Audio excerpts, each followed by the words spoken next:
नमस्कार दोस्तों, कैसे हो। उम्मीद करता हूँ कि आप सभी स्वस्थ होंगे, तंदुरुस्त होंगे।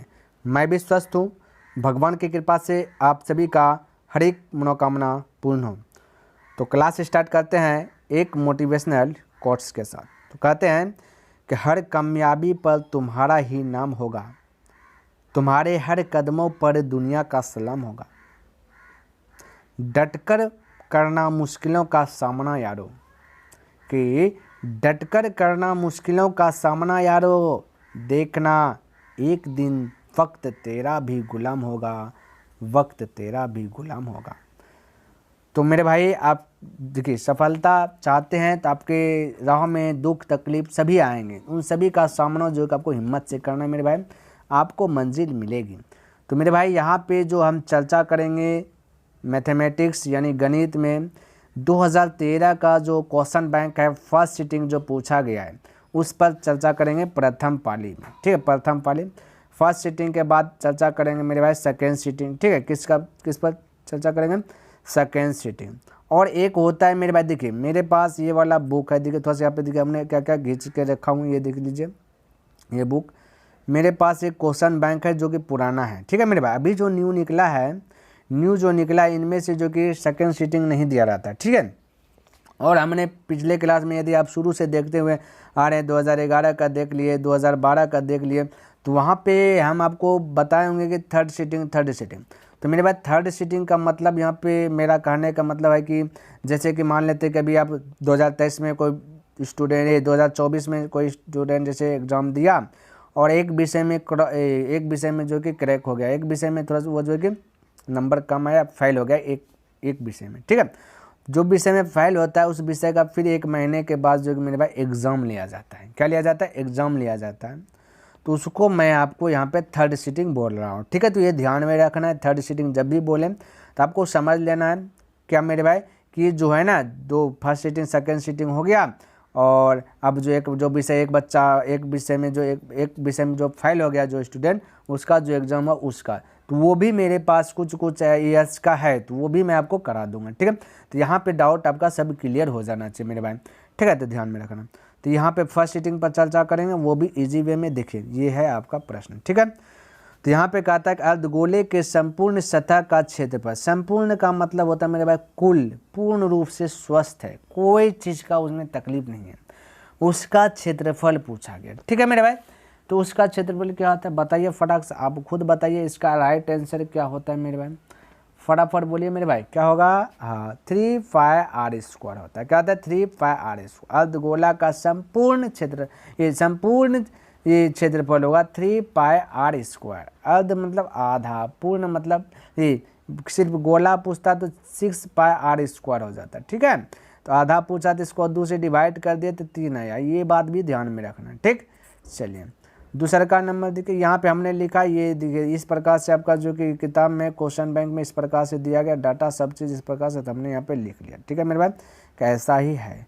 ठीक है, चलिए उलट पुलट यहाँ पे क्वेश्चन है इसमें लग रहा है। ठीक है, यहाँ देखिए क्वेश्चन उलट पुलट है, कोई दिक्कत नहीं। यहाँ देखिए 44 मीटर परिधि वाले वृत्त की त्रिज्या होगी, 44 मीटर परिधि वाले वृत्त की त्रिज्या। तो वृत्त की त्रिज्या क्या होता है मेरे भाई, 2π, पाई का वैल्यू बोले 22/7, आर बोला मेरे भाई, आर तो ज्ञात करना है, आर तो आर, ये बोला 44, ये है, ये जैसे इतना सा से मल्टीपल किया तो परिधि आ गया। प्रश्न में बोला 44 मीटर परिधि है, तो ये भी आंसर नहीं करेंगे तो कुछ ना कुछ आंसर आएगा। तो जो भी आंसर आएगा ये 44 के बैलेंस में होगा, तो 44 बैलेंस में होगा है ना। ठीक है, तो 44 आ गया। तो मेरे भाई हल कीजिए आप, तो हम कह सकते हैं 22 दूना 44 है, ये 44 कट जाएगा, ये 7 कोना कोने गुना हो जाएगा, तो आर बराबर 7 आ जाएगा। आर का वैल्यू आ गया 7। ठीक है, तो ये बैलेंस कर दिए। बैलेंस देखिए अब क्यों क्या, अब देखिए आर का स्थान पर 7 रखेगा तो पर में भी 44 आ जाएगा, तो यहाँ पे भी 44, इसलिए ये दोनों आपस में बैलेंस्ड है। ठीक है, तो राइट आंसर आपका हो जाएगा 7 मीटर। ठीक है, चलिए अगला प्रश्न की बात करें मेरे भाई, तो यहाँ पे देखिए आप प्रश्न, ये देखिए 3 नंबर कहता है 2,3 4,1 के बीच की दूरी होगी, बीच की दूरी का फॉर्मूला बताए थे x2 - x1। तो x2 पहला स्थान पे x रहता है, दूसरे का स्थान पे देखिए इसका कलर चेंज करके बताता हूँ, दूसरे का स्थान पे x2 रहता है। ठीक है, फिर ये y1 हो जाएगा, y2 हो जाएगा दूसरे का स्थान, आपको लिखते नहीं रहना, डायरेक्ट अटैक है। तो होता है रूट अंदर formula x2 minus x1, x2 आपका 4 है, 4 में से 2 घटा दीजिएगा, बचेगा 2, तो x2 माइनस x1 का square plus y2 minus y1, तो y2 आपका 1 है, y1 आपका 3 है, तो 1 में 3 घटाएगा तो -2 बचेगा, तो इसका स्क्वायर हो गया x2 minus x1 plus y2 minus y1। यदि आप सूत्र नहीं, यदि आपको थोड़ा बहुत लग रहा है कि डायरेक्ट कर रहा है, तो मेरे भाई कंपटीशन का तैयारी कीजिएगा तो डायरेक्ट करना ही पड़ेगा। तो पहले से हम सोच रहे हैं कि आपको हैबिट हो जाए, ऑब्जेक्टिव है तो फटाक से बनाने का, इसलिए डायरेक्ट करा। थोड़ा बहुत तकलीफ लगे तो आप लिख के कीजिएगा, ठीक है। चलिए, अब 2 का वर्ग कीजिएगा तो 4 होगा, इसमें 2 का वर्ग कीजिएगा तो 4 होगा, तो माइनस माइनस तो प्लस से होगा, तो 4 4 जोड़ेगा तो 8 होगा। 8 को मैं कह सकता हूँ 4 गुना 2, तो 4 का बाहर निकलेगा 2, अंदर में सरेगा 2, तो 2√2, तो right answer option number A आपका करेक्ट हो जाएगा। क्लियर है। चलिए अगला प्रश्न देखिए क्या दिया गया, ये आपका ए भाई क्या गया, ये 4 नंबर होगा ना। चलिए इस साइड में यहाँ देखिए, कहता किसी बिंदु की y अक्ष से दूरी उस बिंदु का कहलाता है, y अक्ष से दूरी। तो मेरे भाई ऐसा प्रश्न हमने बहुत सारा 2011 से ही बताते हुए आ रहा है, एक प्रश्न दे ही रहा है, ध्यान में रखना। तो ऐसा टाइप का प्रश्न आपके लिए बहुत VBI है, इससे यही ना जाहिर लगता है हर, आपने तो देखिए शुरू से ये 2011 देखिए 12 देखिए, तो ये सब में जो कि ये सब दिया गया, तो इसका मतलब ये VBI है, तो आपको जो कि माइंड में सेट रखना है, ठीक है। तो y अक्ष पूछे तो x अक्ष का आपको जो कि आंसर बताना। हम बोले थे कि x अक्ष को हम भुज भी बोलते हैं, ठीक है।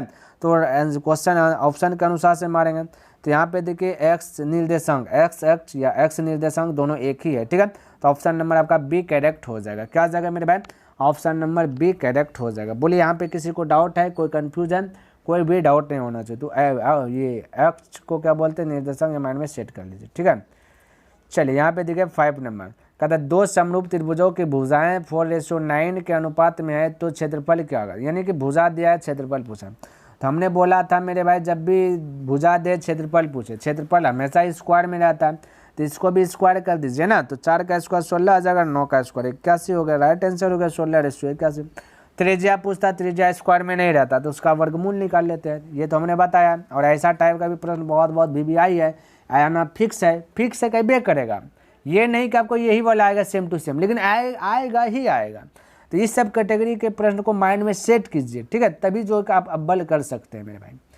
देखिए कहता है किसी द्विघात समीकरण के विवेचक का मान 0 हो जाए, 0 से बड़ा बोला, क्या बोला, 0 से बड़ा होने पर दोनों मूल होंगे 0 से बड़ा। 0 से बड़ा यानी कि 1 आ जाए, 2 आ जाए, 3 आ जाए, 4 आ जाए, 5, कुछ ना कुछ आंसर आ जाए। तो क्या होगा, वास्तविक और भिन्न, या वास्तविक सिर्फ है, या समान है, या वास्तविक और समान है। तो बोलिए मेरे भाई क्या होगा, वास्तविक और समान। वास्तविक का मतलब प्लस, समान का मतलब बैलेंस। वास्तविक का मतलब प्लस में आंसर, भिन्न का मतलब अलग अलग आंसर। तो अब आप खुद बोलिए इसका राइट आंसर क्या होगा, क्या होगा। तो मेरे भाई इसका राइट आंसर होगा ए, क्योंकि वास्तविक का मतलब प्लस में आंसर, भिन्न का मतलब कुछ भी आ सकता है, 1 2 3 4 5 6 कुछ भी आ सकता है, अलग अलग आ गया, लेकिन प्लस में आएगा। तो इसलिए right answer option number A होगा। क्लियर है। चलिए आगे प्रश्न देखिए, कहता 9 sec square theta minus 9 tan square theta equal क्या होगा। तो मेरे भाई इसका आंसर होगा 9 होगा। क्या होगा, 9। बोलिएगा सर जी कैसे 9 होगा। तो यहाँ देखिए मेरे भाई 9 कॉमन आ रहा है, दोनों में 9 है, कॉमन लीजिएगा तो हो जाता है, बचेगा आपका क्या चीज, सेक स्क्वायर थीटा और minus tan square theta, tan square theta bracket 1, 9 तो 9 इस sec square theta minus tan square theta का फॉर्मूला आता है 1, तो ब्रैकेट का मतलब गुना, तो 9 गुना 1 तो 9 हो जाएगा, ठीक है। तो ऐसा प्रश्न जब भी रहे तो समझ लेना यहाँ जो भी है कॉमन आ रहा है वही आंसर आएगा। यदि फॉर्मूला नहीं भी जानते तो वही आंसर मार दीजिएगा। तो राइट आंसर 9 हो जाएगा, ऑप्शन नंबर बी। नेक्स्ट देखिए मेरे भाई 8 नंबर प्रश्न, कहता √2 एक क्या है। मेरे भाई √2 क्या है, जो रूट से बाहर नहीं निकलता, अपरिमेय संख्या होता है, ये माइंड में सेट कर लीजिए।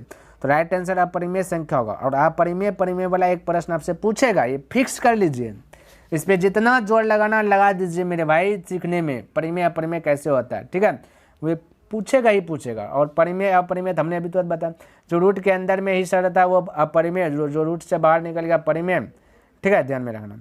चलिए यहाँ पे देखा, अच्छा यहाँ पे यदि पाई पूछ देता तो मेरे भाई पाई पूछ देता तो क्या होता, जैसे √2 आपका क्या हो गया अपरिमेय, तो पाई पूछ देता तो भी अपरिमेय होता है। ऐसा प्रश्न हमने बता दिया है, 11 या 12 में बताया, ध्यान से देखिएगा, ठीक है। पाई का वैल्यू 22/7 वो परिमेय होगा। देखिए कहता कि 2 परिमेय संख्याओं के बीच कितनी परिमेय संख्या हो सकती है। तो 2 परिमेय संख्याओं के बीच कितनी परिमेय संख्या हो सकती है। अब 2 को कुछ भी हो सकता है, तो बता नहीं सकते, अनंत हो जाएगा। ठीक है, तो इसका राइट आंसर अनंत होगा।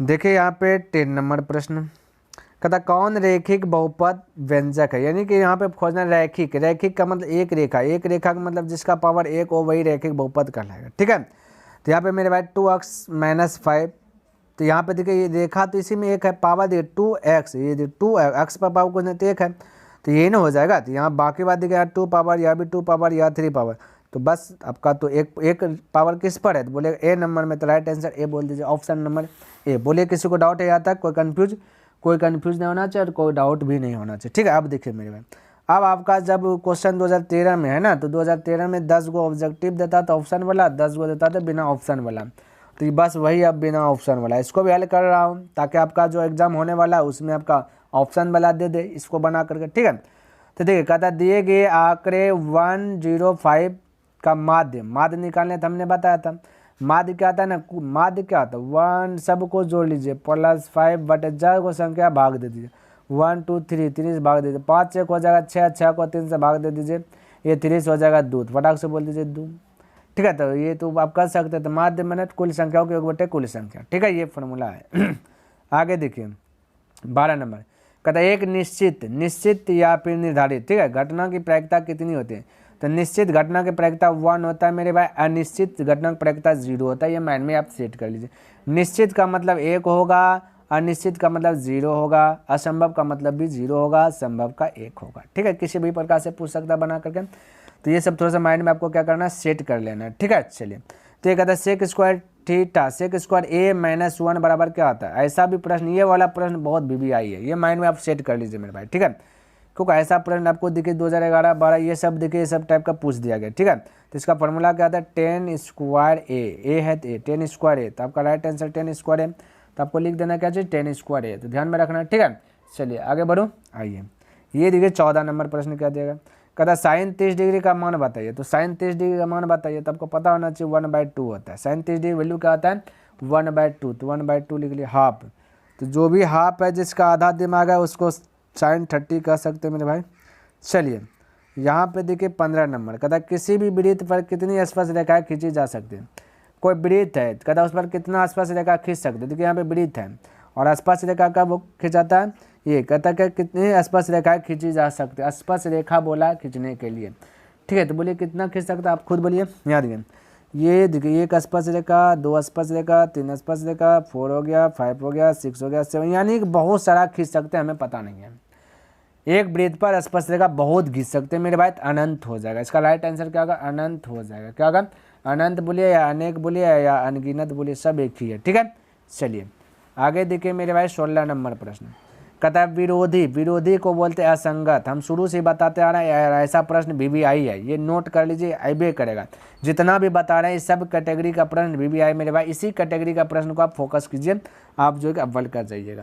कहता देखिए विरोधी का मतलब असंगत होता है, कहता असंगत, तो कहता असंगत समीकरण युग्म के कितने हल होते हैं, जो असंगत है 2 चर वाले रेखिक समीकरण में हम पढ़ाएं, जो असंगत है उसे हम समांतर भी बोलते हैं, क्या बोलते हैं, समांतर बोलते हैं, समांतर का रेखा ऐसे होता है, ये कभी मिलेगा नहीं इसलिए बोले समांतर, जो समांतर उसको बोलते हैं कोई हल नहीं होगा, कोई हल नहीं होगा, कोई हल नहीं होगा। तो ठीक है, तो कोई हल नहीं होगा, तो आपका राइट आंसर क्या होगा, कोई हल नहीं होगा। कोई दिक्कत यहाँ तक, कोई दिक्कत नहीं होना, तो कोई हल नहीं होगा, बस खत्म। 17 नंबर प्रश्न देखिए, कहता है इसका मान क्या होगा, तो ऐसा प्रश्न हमने बताया जब भी पूरक कोण फॉलो करे, तो ये पूरक कर रहा है, क्या कर रहा है मेरे भाई, पूरक कर रहा है, तो पूरक कोण पर फॉलो करता है, तो उसका राइट आंसर जब भिन्न में रहता है तो 1 होता है। बोलिए कैसे सर जी बता दीजिए, तो 36 54 जोड़िएगा तो 90, जब 90 होता है तो उसे पूरक कोण कहते हैं, अब पूरक कोण में भिन्न में रहता है तो राइट आंसर 1 होता है, तो डायरेक्ट 1 बोल दीजिए। आप कैसे, तो अब हम यहाँ पे नहीं बताऊँगा, क्योंकि मेरे भाई हम शुरू से ही बताते हुए आया हूँ कि इस प्रकार से जब भिन्न में रहे 90 पूरे, तब आपको एक ही मारना है, स्क्वायर रहे या कुछ रहे उससे बस आपको नहीं करना है। ठीक है, तो ये बात माइंड में सेट कर लीजिए मेरे भाई, क्योंकि एक घर चेंज कीजिएगा तो 1 आ जाएगा, तो उम्मीद करता हूँ आप बना लीजिएगा, अब समझ लिए होंगे यदि शुरू से देख रहे हैं तो। कहते 1.34 को परिमेय संख्या के रूप में व्यक्त कीजिए। देखिए 1.34 है, पॉइंट डिलीट कीजिए तो यहाँ पर 2 0 आ जाएगा, पॉइंट के स्थान पर 1, बाकी जितना अंक बचा 0 हो जाएगा। आप इसको कटाने का प्रयास कीजिए, 2 से कटाएंगे तो मेरे भाई 50 आएगा, 2 से कटाएंगे तो 6 दूना 12 आ जाएगा, 1 बचा 2 7 14, यानी कि 67/50। तो राइट आंसर आ जाएगा आपका 67/50। भिन्न में आ गया 67/50। क्लियर है। चलिए अगला प्रश्न 19 नंबर देखिए क्या कहता है।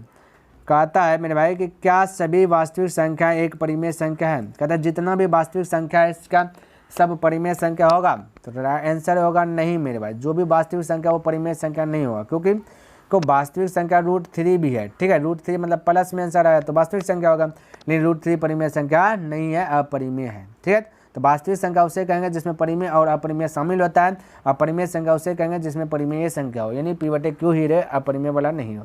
तो इसका राइट आंसर नहीं हो जाएगा। चलिए 20 नंबर प्रश्न और आखिरी प्रश्न देखिए क्या कहता है, ध्यान से समझिए। कहता है कि इतना को के मूलों का योगफल कितना है। तो ये भी इंपॉर्टेंट है मेरे भाई, इसको भी नोट कर लीजिए। तो मूलों के योगफल, तो योगफल का फॉर्मूला आता है, मूलों के योगफल का फॉर्मूला आता है मेरे भाई अल्फा प्लस बीटा को योगफल बोलते हैं, पता होना चाहिए। तो -b/a होता है। ठीक है, तो -b, तो b का वैल्यू ये दूसरा नंबर पे b रहता है, पहला नंबर पे a रहता है, तीसरा नंबर पे c रहता है। तो b का वैल्यू है -4। ठीक है, a का वैल्यू है मेरे भाई -3। ठीक है, तो माइनस माइनस प्लस हो जाएगा, बचेगा 4/3। तो राइट आंसर 4/3 होगा। किसी को डाउट नहीं होना चाहिए। तो मेरे भाई जितना प्रश्न ऑब्जेक्टिव के माध्यम से पूछा जाता था सारा प्रश्न हमने बताने का प्रयास किया, और उम्मीद करता हूँ कि यह प्रश्न आपको सभी अच्छी प्रकार से लर्न हो गया होगा। यदि मेरे भाई पसंद आया तो इस वीडियो को लाइक कर दें, और अभी तक सब्सक्राइब नहीं किया तो इस चैनल को सब्सक्राइब भी कर दें, और हो सके तो अपने दोस्तों के साथ इसे शेयर भी कर दें। कमेंट करके बताइए कि वीडियो आपको कैसा लगा। तो नेक्स्ट दिन मिलेंगे इनसे आगे लेकर के, तब तक के लिए धन्यवाद। जय हिंद, जय भारत।